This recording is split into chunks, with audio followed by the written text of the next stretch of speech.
No. Yeah. But anyway, and then very few are for it, but most people who are for it are former elected officials. Yes. Because they're not worried about the vote. I was chatting with George Stephanopoulos once, you know, the ABC reporter and former campaign manager for President Clinton. And I said to him, so what's the story? Why has Clinton not legalized marijuana? And he laughed and he said, it'll be at least 10 years before that can happen because politicians have no courage. And let's think about that. It's not a great proposition. It has a lot of flaws. So if Jerry Brown or Barbara Boxer wanted to come up and say, I don't support Proposition 19, but I support freedom for Americans who choose this. I support we stop putting people in jail. But they're not saying that. And I can't vote for somebody who will let people rot in jail when they haven't committed a crime. I can't vote for Jerry Brown. And I can't vote for Barbara Boxer. And that's why I hope the Green Party gets busy and literally starts to run people against these people, because they're not doing the job. If you're a liberal, the Democrats are not doing the job. Notice the Libertarians don't have anything to say. I have to agree with that. Of course, we have our. You agree the Democrats aren't doing their job either. We have our candidates too. That's it. Well, you need to get together with the Greens. Yeah. That's a coalition. I mean, think about it. Because the Republicans are about to win big. So what we're going to realize is the Democrats suck, the Republicans, again, for the final time suck, and everybody's going to want to turn someplace else. And it won't be to a Democrat or a Republican, finally. It can be to the Greens.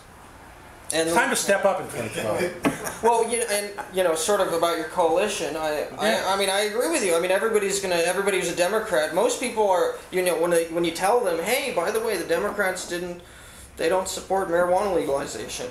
They say, oh, I didn't know that. Most people don't follow this. Or universal care, or any truly left, liberal, progressive politics. That's just, the Democratic Party's a lie. Okay. Well, great.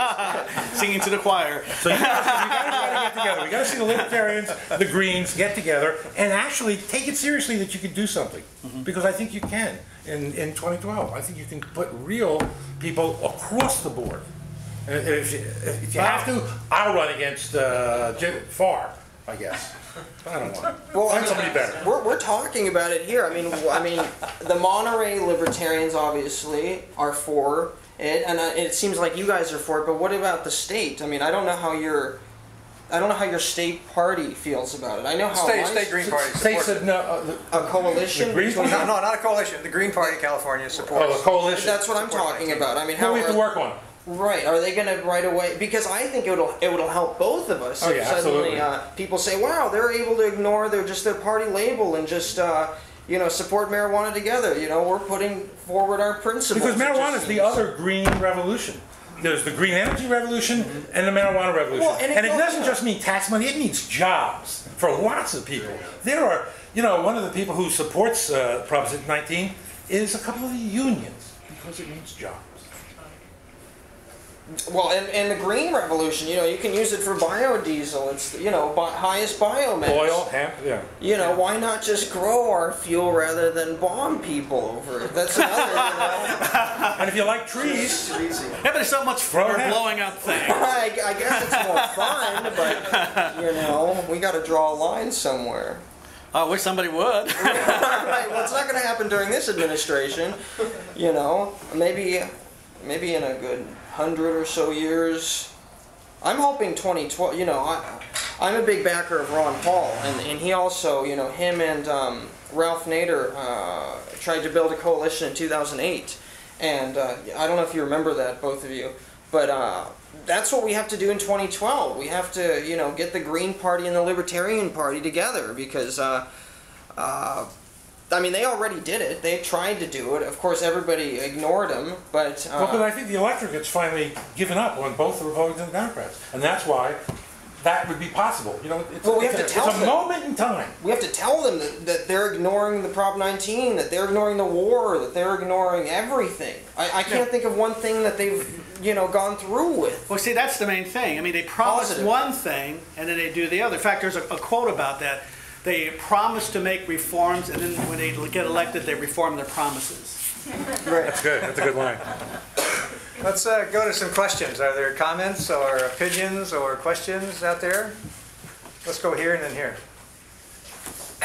I think your point's very important regarding selling this to the public, because the public is really misinformed. I'm a physician in Monterey, and I often sign 215s, and I brought them to show what they look like and what they say. And that's the legalization of marijuana for medical use. But medical use is limited to spasms, AIDS, cancer wasting, chronic pain. It's not for pleasure, it's not for sleep, it's not for relaxation. So people think that you can just go to a doctor and he'll sign something for marijuana if you say you need it or you use it. And that's not clear. So I think education is important here. Okay, let me. Question from a doctor was along the lines that the current authorized use of medical marijuana treats specific physical ailments and conditions that way, and not for general use related to either recreation or even some palliative care or relaxation or sleep. And so what's needed is education. I want to ask back, is this an educational process, or is this too much chatter? Too much chatter. And not, I mean, There's no I'm not, direction. You need, if you're going to get behind a proposition, especially the fickleness of the American people and how little they remember for such a short time, you really have to create a need of some kind. And there is a need. There's a need for jobs, there's a need for taxes, there's a need for decriminalization, there's a need to get people out of jail.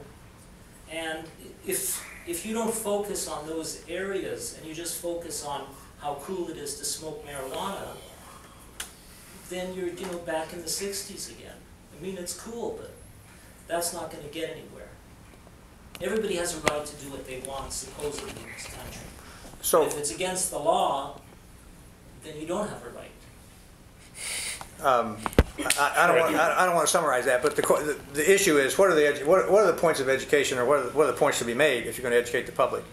And I'm going to go back and just ask the panel, if they can, is what 1 or 2 points do you think are the key issues that cause you to support Proposition 19? Keeping people out of jails, bringing down the cost of government for the state of California. I think those are probably the two main ones. I wanted to speak specifically to what you said, and that is that we have to make arguments that make it easy for people to join us, but I want to make the other argument, and I want to suggest that what is wrong with this society in this country, that if I want to smoke pot just because it makes me feel better, I need more of a reason than that? I don't think so. And other people can make the other arguments. But you could say the same thing about cigarettes, and you could say the same thing about alcohol, and they're legal. And why shouldn't people be able to use them? But Well, they should be. No, but they can't. You can't smoke in public because of secondhand smoke, and that's setting the stage for the use of marijuana, because no one's going to smoke marijuana in public. But what about actually suggesting that part of mental health, and that mental health is important, first of all, which it doesn't seem to be, according to the last health bill I saw. What about mental health being part of just sort of feeling good, and whatever you think that takes? How does the government get between me and my decisions on my choosing to change my mood at that moment? I'm going to summarize Billy Sunshine to say personal freedom has standing also in the argument. Thank you. You said it much better than I did. Salva, do you have a comment along this line? And I'm going to go to another question. Sure. I mean, it doesn't, it just doesn't matter. I mean, alcohol obviously doesn't really, red wine, I guess, has some health benefits. But, I mean, if people want to do it, your argument was that, it doesn't then we should ban valerian root, and then we should ban B vitamins, because what if somebody has too many B vitamins? I mean, hell, they could turn... They will ban them.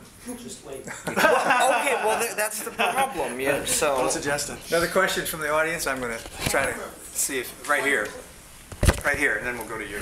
I'm with all of you on this issue, but I'm wondering if you think that marijuana should be reclassified as being something other than a drug, because a lot of my friends, they go out and they drink and they don't see marijuana as being an option at all. They're totally against it, and for somebody like me, I just don't get why we're still having this argument. However, since the 60s, 50s, it just shouldn't be an issue. And I'm wondering if maybe you have any suggestions on how to convince people on how to rethink about marijuana in there. You know what I mean?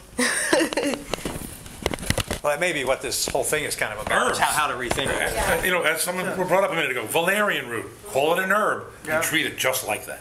Yeah. It can be a simple solution. Well, and you brought up that, people do listen, even though we're libertarians and we don't like to always think of it. I don't believe in any government force, but I mean, when the government says something's a class B or D or C or drug, whatever drug, people generally listen. My theory is on meth. I mean, for example, if the government labeled it a poison rather than a drug, I think less people would be using meth. So I think the same should be done with marijuana. They should label it along with alcohol and tobacco, and then people will see it in a better light. How about a food product? Because I've heard people can chew it too, and then you can swallow it. It doesn't do anything. You can overeat it. You can rub yourself with it, which is incredible. Literally, Millie, who calls KRXA all the time, at 88, rubs it on her knees and swears by it. They make sense. I think this is a good question, because it gets mixed up in all the other drug issues, like the sheriff in Southern California.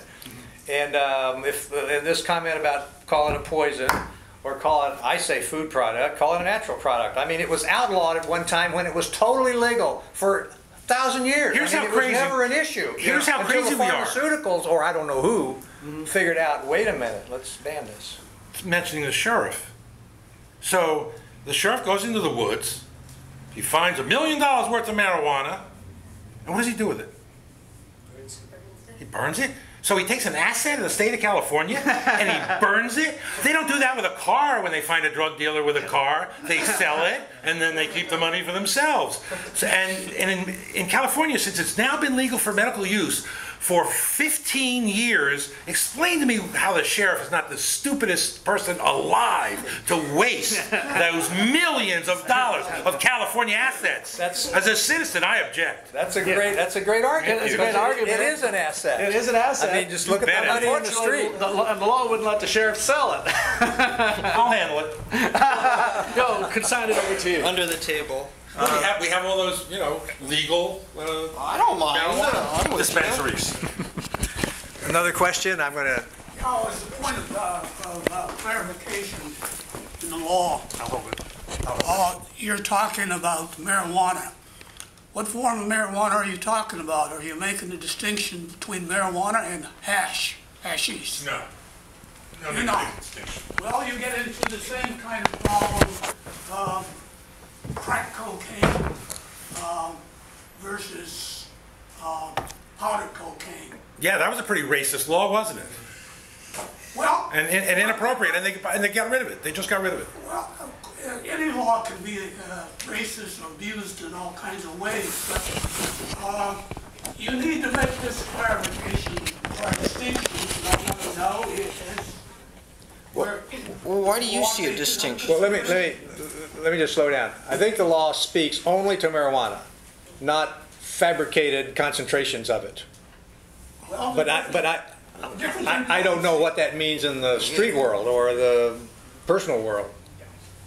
Well, he's right. It's a more concentrated form. It's what you want to use when you want to go to sleep, for example. Hashish is much better than the marijuana because it's a heavier experience and it's really helpful for sleep. Well, it's got the same chemical in it, so I'm curious why you object to separating them. because it's entirely different effects in terms of potency, a world of difference. And whether you use it, whether you're an amateur or whether you are an experienced user.